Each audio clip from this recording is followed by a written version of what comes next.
Bismillah. Welcome, friends.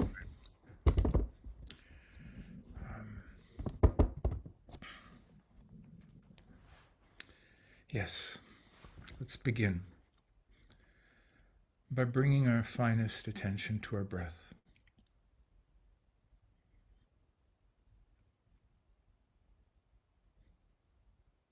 With gratitude, with a refined awareness, noticing a pause between the inhalation and the exhalation, likewise between the exhalation and the inhalation.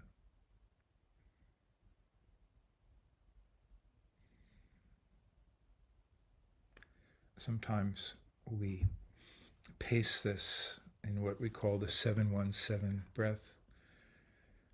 7 beats inhaling, 1 pause, 7 exhaling, 1 beat pause. Just a way of structuring the breath in a very gentle way that requires our attention, our presence. So let's breathe together in gratitude. Being alive, being here on this blessed Sunday, or whatever day you may be watching this.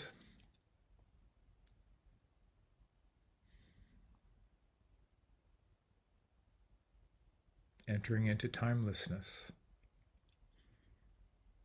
whether we are alive in this moment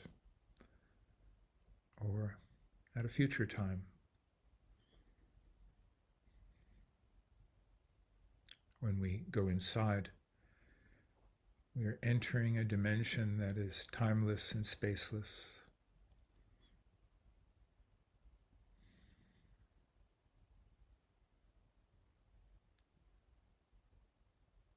But this is not to think about. It's for us just to simply be, breath by breath by breath. Dem, budem, budem.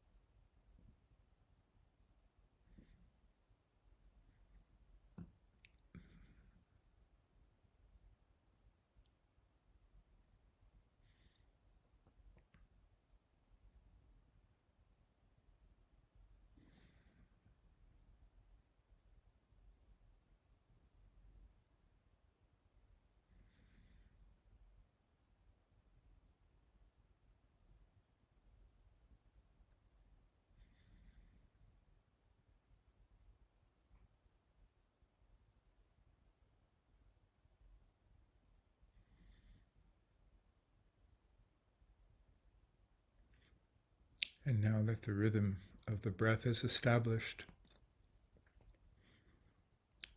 we might switch to Ya-Hu, inhaling Ya, exhaling Hu.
If you wander into thought, come back. Yahoo.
And if we can stay with the breath of who,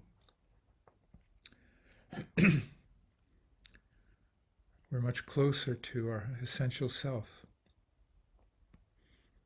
closer to who we truly are.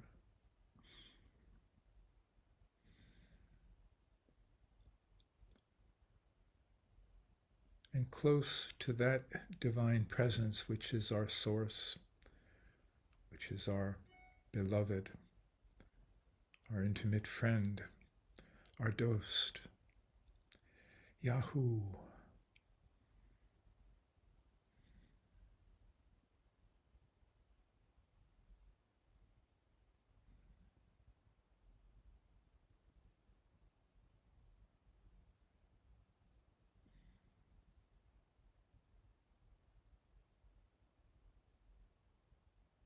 Bring forth your essential self in silence, in witnessing.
Who is in every breath.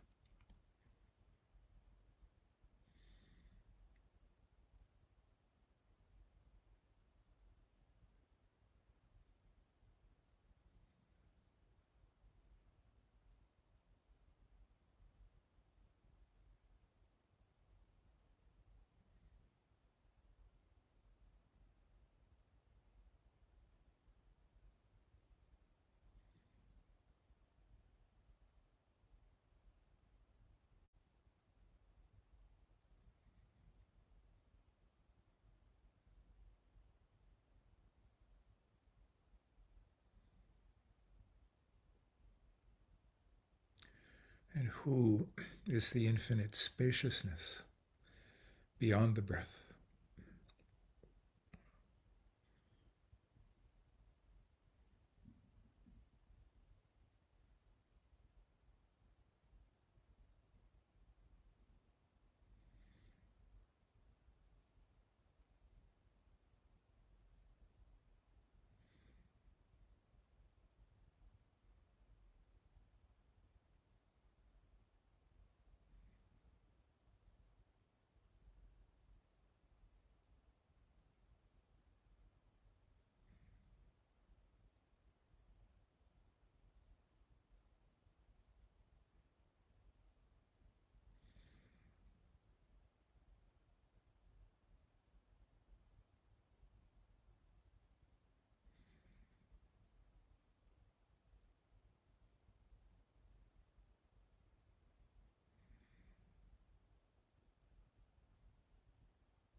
So, very gently, very respectfully, receive each breath.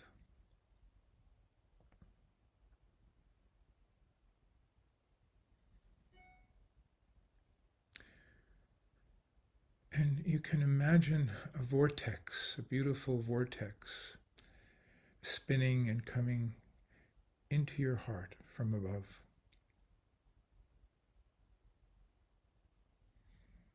You're centered in the heart. The breath of Hu and this infinite and beautiful vortex is coming down, coming into the center of your heart from the dimensionless reality, strengthening your heart, your awareness, your true sense of self.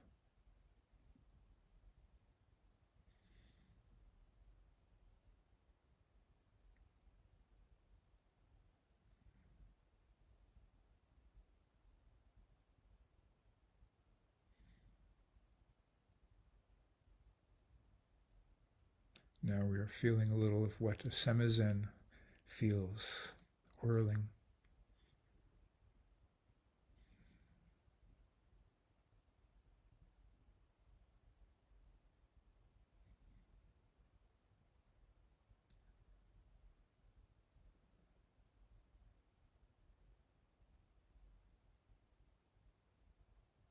Breath by breath.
And how beautiful. All of these souls together in this moment, breathing Hu.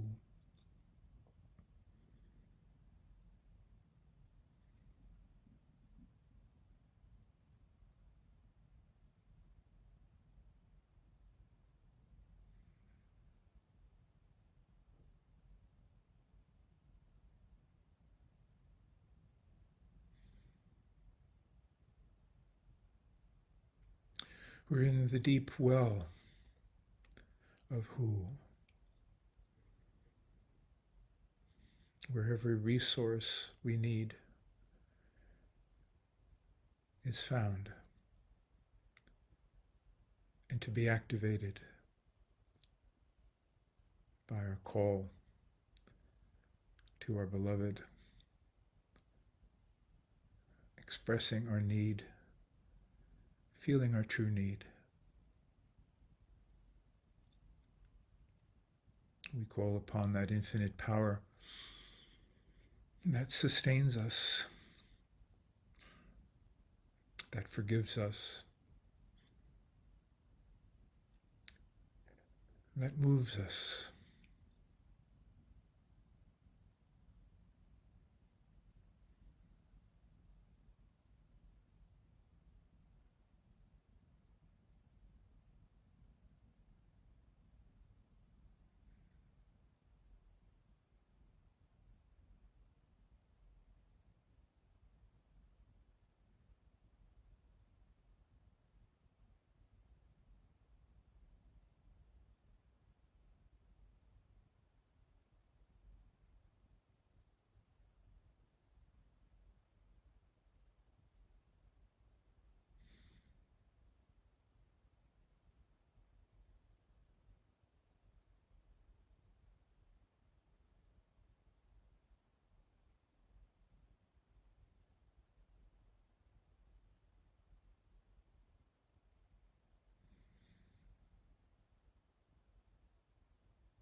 And just to taste the final moment of the purest awareness, awaken that kind of intention and attention for just a few more breaths, purely in the presence of our Dost, in the reality of Hu.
Amen.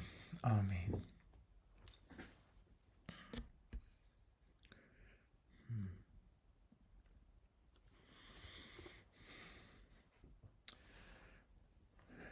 welcome.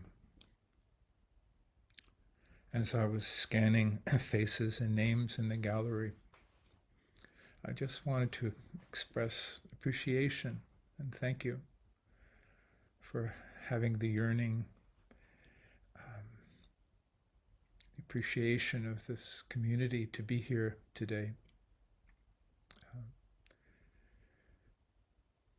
It's a rich network of relationships within a sacred matrix, which is our tradition. Tradition is something beautiful. It's culture, it's generations of wisdom, and it's also living reality. The music we heard, for instance, as we began, Tanbur and Ney, I think it was the music of our brother Hakan Talu, who, by the way, was interviewed recently, and the newsletter offers an interview on the subject of musical Taraweeh. The Taraweeh prayer is done as it's done sometimes in Turkey, with each 4 rakats in a particular maqam, followed by ilahis, and another 4 rakats followed by ilahis. A beautiful innovation, you might say, profound innovation of beauty. Al-Ghazali said, innovation, bid'ah, is considered a serious sin when you start to play with the essential primary practices of the path. But Al-Ghazali said the innovation of the saints is like the sunnah of the prophets. So this innovation brought in a different kind of beauty, and you'll find it. Listen to that interview and to the link of the Taraweeh recorded in 1978, just as many of us were beginning on this path. A dervish circle in Istanbul, so cohesive, coherent, so yearning and beautiful. That's our tradition, the tradition that surrounds us.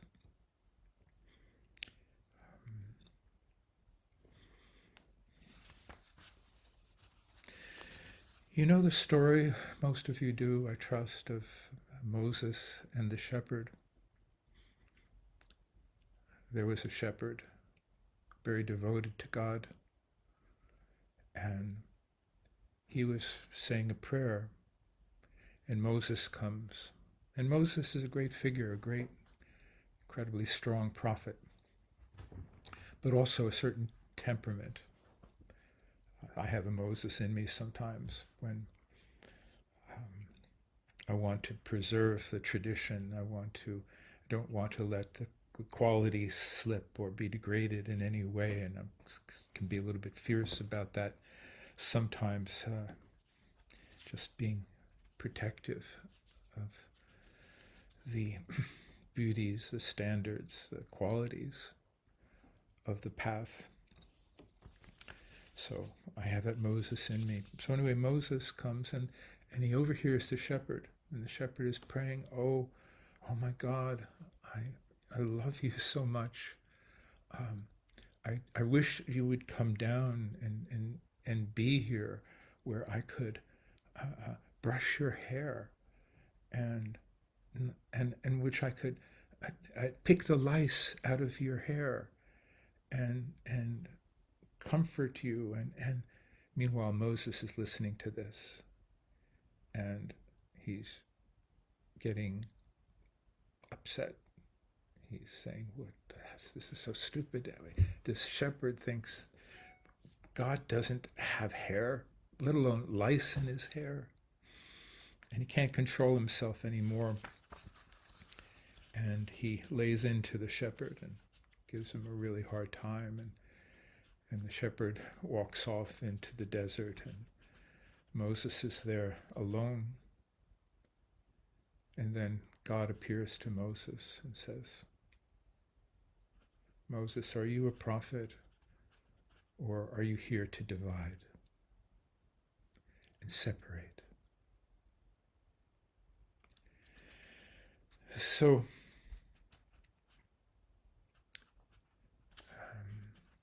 I had my Moses. I had a couple of Moses days myself recently. And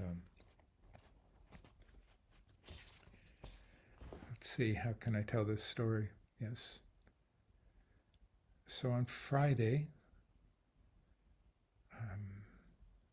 to be truthful, on Friday I was feeling fragile. I was feeling the weight of suffering of this world and suffering near and far. Alhamdulillah, shukr, not in my family, not with Camille and I. By the way, Camille sends her deep love to all of you. She's in a somewhat private, secluded mode these days, but she's fine. She's healthy. And by the way, let me mention, you can view a beautiful talk of hers from our last retreat at San Damiano. It's in the newsletter and on the website. Highly recommended to experience a very beautiful moment the last morning of our recent retreat. So Camille is fine. She sends her love. But I was in this fragile state, and for better or worse, I said, I'm not going to fast today. I'll make it up. I'll feed a hungry person. I'll do something, but I've got to step back today, and decided I wasn't going to fast.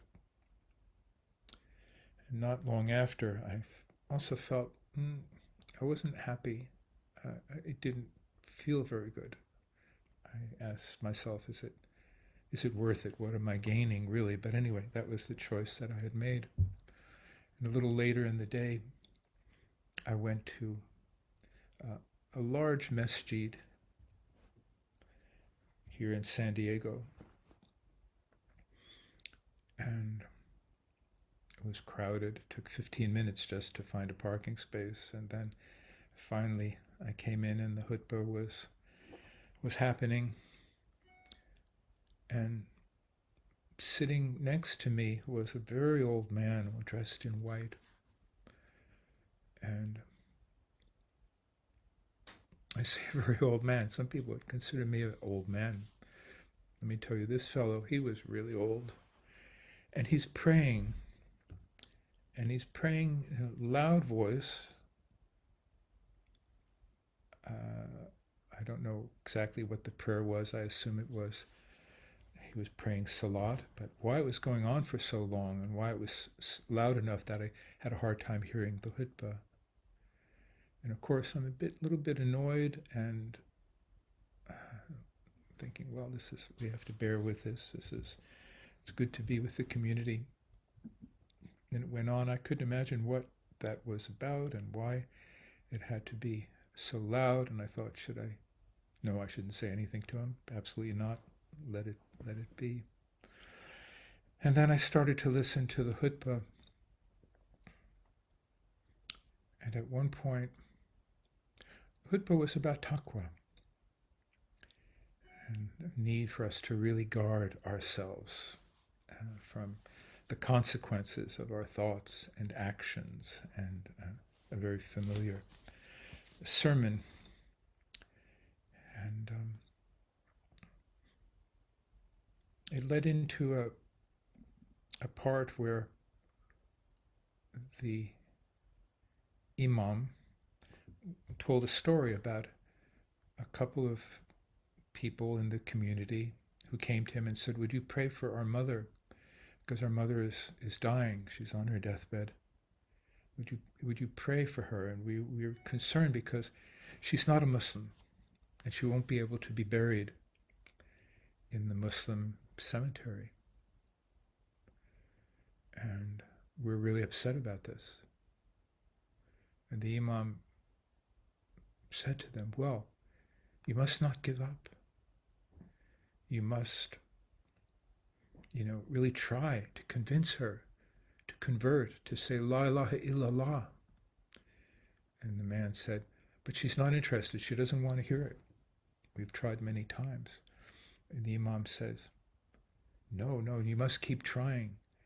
You and your brother, you must be there with her until you convince her to say La ilaha illallah, so we can say she's a Muslim and she can be buried in the cemetery. Here I was. Here was my Moses moment. Excuse me. Now this Imam, God bless him, he's probably making greater efforts than I am during Ramadan. Let's be honest. I know there was going to be that night, an all-night vigil for midnight till Fajr, and there would be people there during one of the last nights, in fact, the 27th of Ramadan. So these people are making great efforts, and that was the basic purpose of his khutbah. But I'm thinking,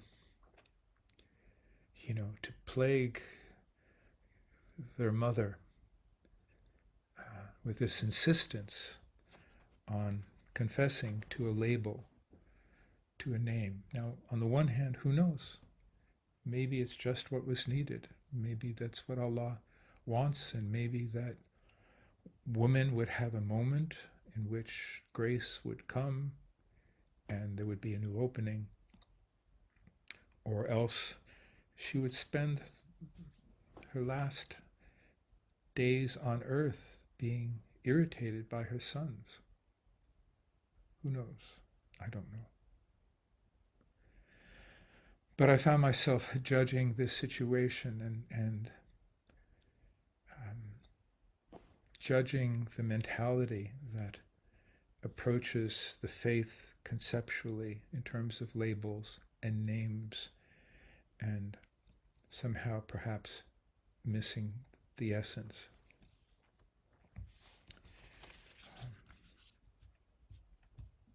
So I reflected on that. Yesterday, which was Saturday, well, that Friday afternoon I found out that there was a San Diego Literary Festival, which I didn't know, had never heard of. Apparently quite a big deal. And I thought, literary festival, sounds interesting. And on Saturday morning, I looked at the schedule and saw some interesting things there, particularly a panel on metaphysics and spirituality and another panel on historical fiction. And I thought, I should go. I should go there. It would be refreshing just to be in a very different environment, different people, my literary brothers and sisters, who I haven't met many of in San Diego here in the last couple of years. It'll be a refreshing shift of perspective from my Ramadan focus to something broader and just being with ordinary people. And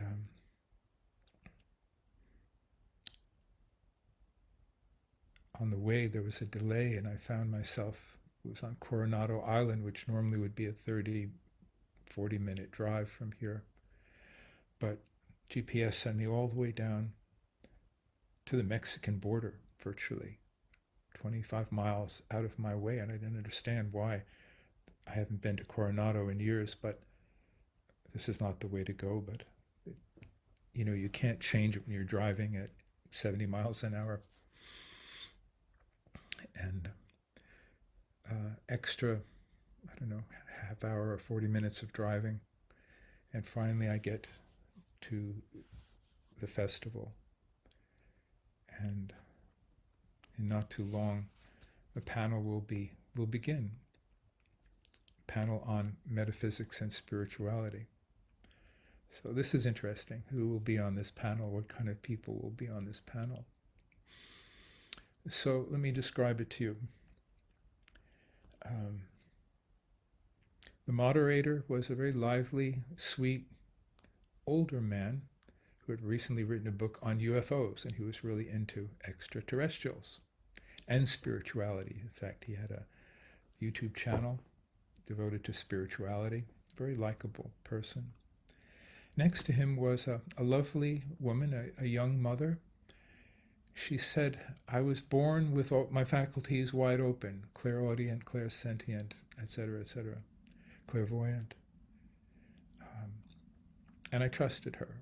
She had a really nice vibe. And next to her was a woman who had gone to Harvard and then gotten a PhD in psychology and had been an atheist until one day something happened and boom, the Kundalini rose, in her language, and she saw beings she had not ever seen, and it didn't make any sense in terms of her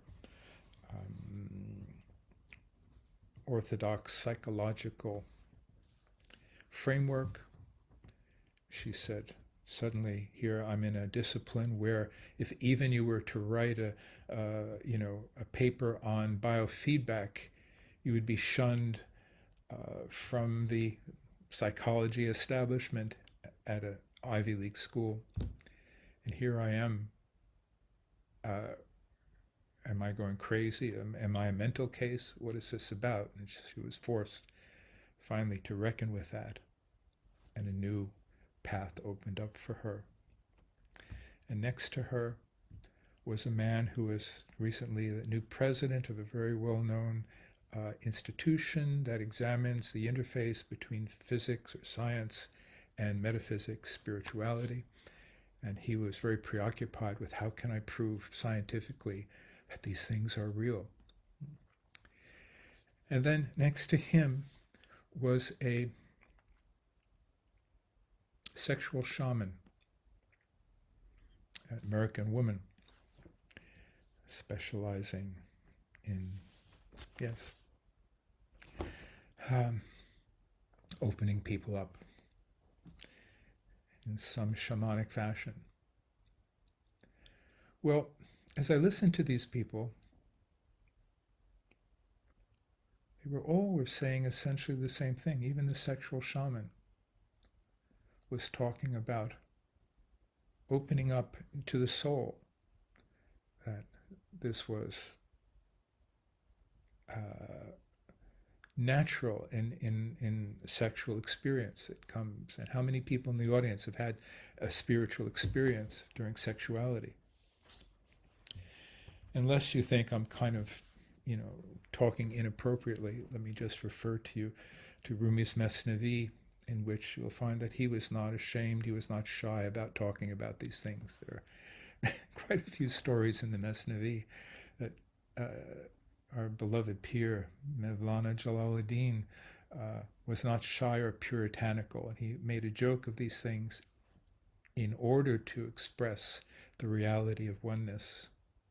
It was always to reveal something about the nature of reality, but he was not shy about using, shall we say, the metaphors of sexuality that express an intensity that sometimes is the most intense experience a human being can have.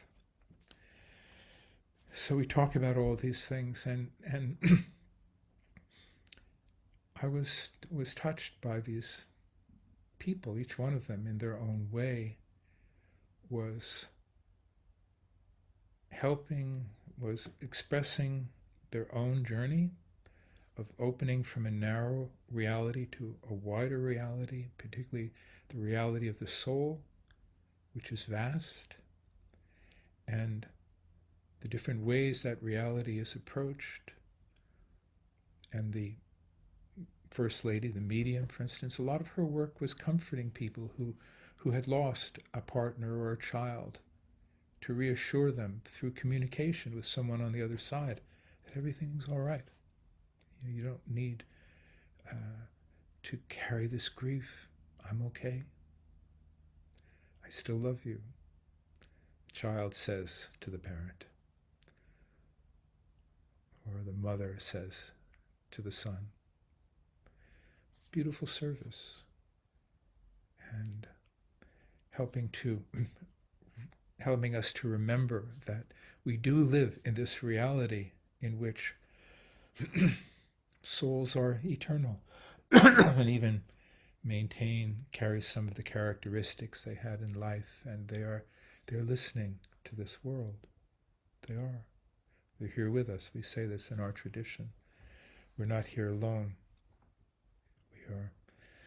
There's a vertical dimension to this lineage, and we always thank the generations of teachers and seekers that have come before us, don't we? Every time we do Zikr, we remind ourselves of that. So I was opening up to this refreshing exposure to a wide range of approaches to the divine, to the world of the soul, and at the same time feeling incredible gratitude for a tradition that is so rich, deep, beautiful,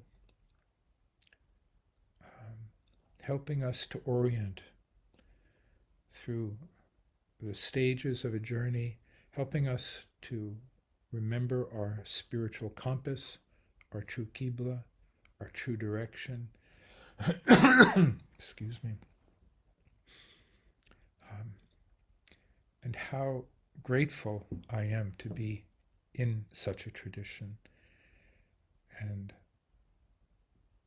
have a sense of the many steps, the many levels, the beauties that are being discovered on this journey, the richness of it, the guidance that is coming in so many forms, in the forms of stories and metaphors and prayers, and a sacred matrix, which, if we, to the extent we accept it, teaches us to focus on another level of reality, a level beyond hunger and thirst. A level beyond ego personality. A reality centered in the essential self of the human being, in which we can know our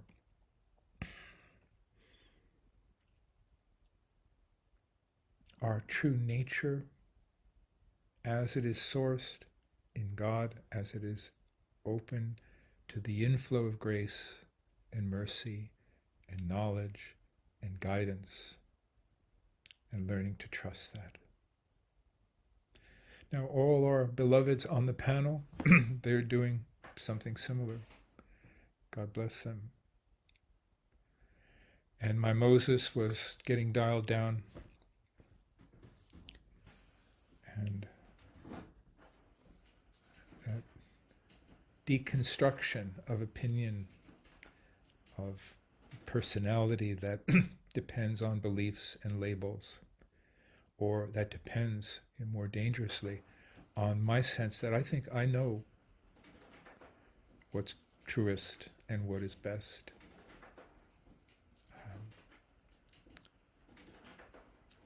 Lightly letting go of those identifications. And this is part of the dismantling of the tower of egoism, which needs to be dismantled brick by brick, gradually over time, until we are living,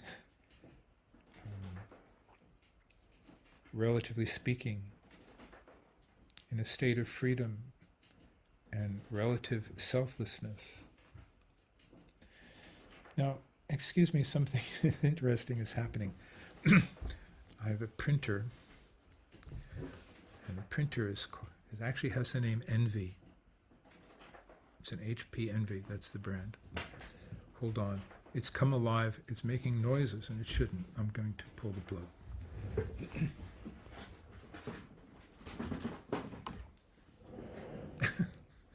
Sometimes you just need to pull the plug.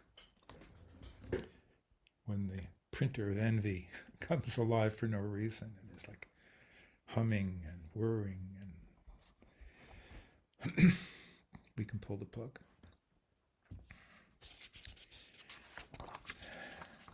So back to Moses and the shepherd, and the possibility that, oh, by the way, the story's not finished. So Moses is feeling very contrite. He realizes he's made a mistake. And he goes in search of the shepherd. And he finds him, and he grabs him by the shoulder and turns him around and says, I'm so sorry, for what I said to you back there. And the shepherd said, oh, Moses, no, I thank you. You were right. Now I understand. God doesn't have hair and doesn't have lice in his hair. So you help me to see the truth of God. So this is how things sometimes work. Mercy is always the bottom of the line of every event. In the end, it all comes back to that. Even our mistakes. Yes, Moses made a mistake. Moses committed a kind of sin, a sin of arrogance, and yet even that sin had a positive result. So there's a beautiful section in the Masnavi where Mevlana tells this story in his inimitable way. And I'm going to read it to you because it contains especially some beautiful lines that we have often quoted in short form, not in this longer form. So here I'm going to read you, I don't know how many lines, maybe 15 verses from the Masnavi. A revelation came to Moses from God. You have parted my servant from me. Did you come to unite or did you come to sever?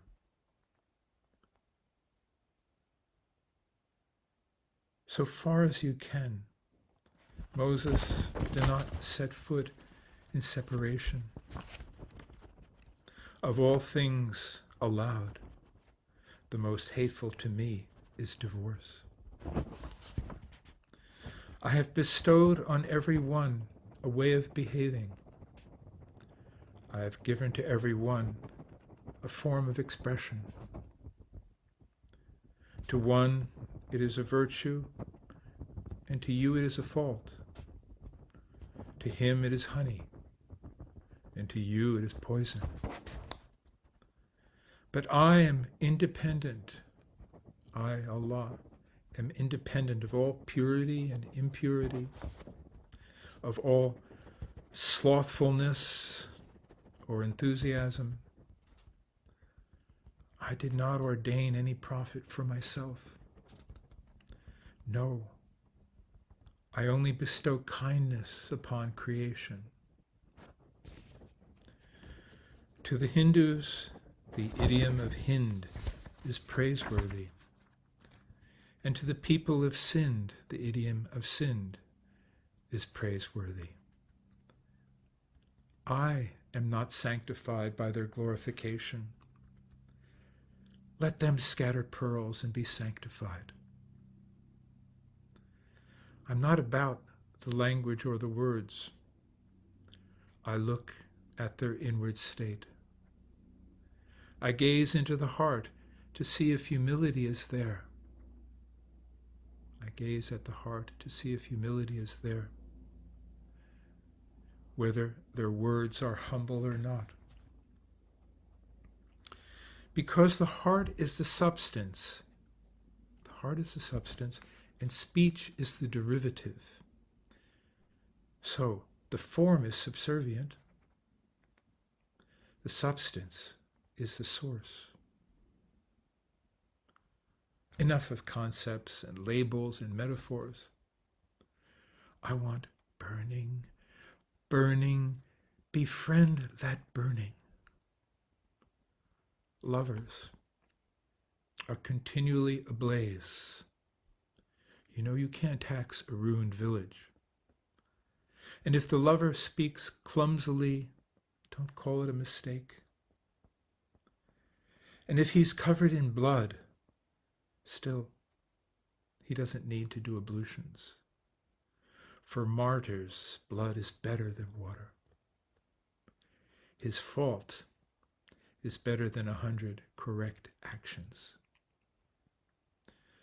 Don't ask the intoxicated for specific directions. What use does a diver have for snowshoes? Why do you order those whose robes are rent in pieces to mend them? When you're within the Kaaba, there is no prescribed direction of prayer. The religion of love stands apart from all religions.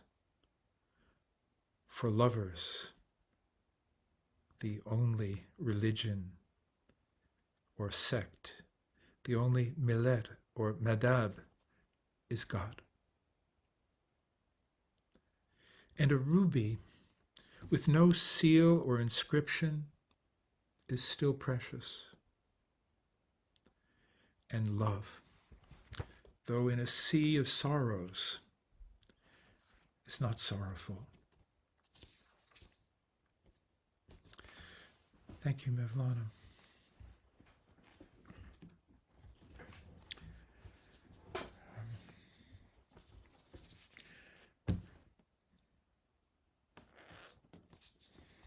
So do you see what we're talking about? I will not let go or wander far from tradition, inshallah. I'm grateful for this sacred matrix and the possibilities it offers. And at the same time, God has granted to each their own ways of behavior and thinking, their own understanding according to their situation in life. And those who are moving from identification with material and with egoism, God help them. God help us in those moments. Help us to know ourselves as sourced in Allah, as guided by our Rabb, the Rabbil Alameen, the teacher of all worlds, the one who will awaken us to the true haqq, that everything is created bil haqq, with truth. And Ya haqq. Evala. Time for Zikr.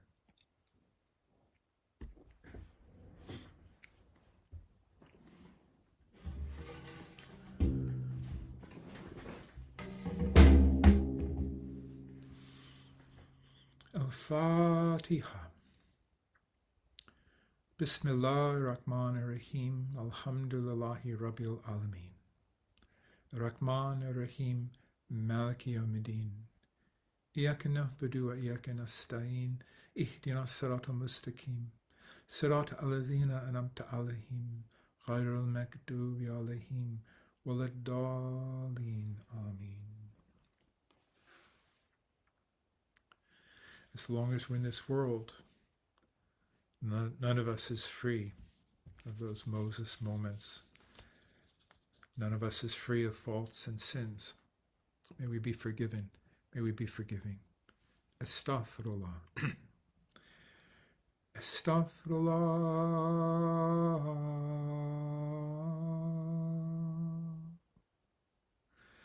Astaghfirullah.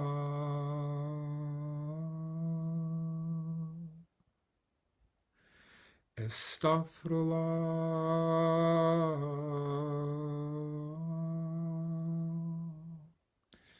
Astaghfirullah.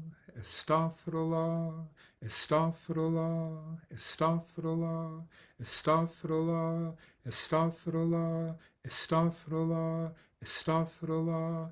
Astaghfirullah. Astaghfirullah. Astaghfirullah. Astaghfirullah.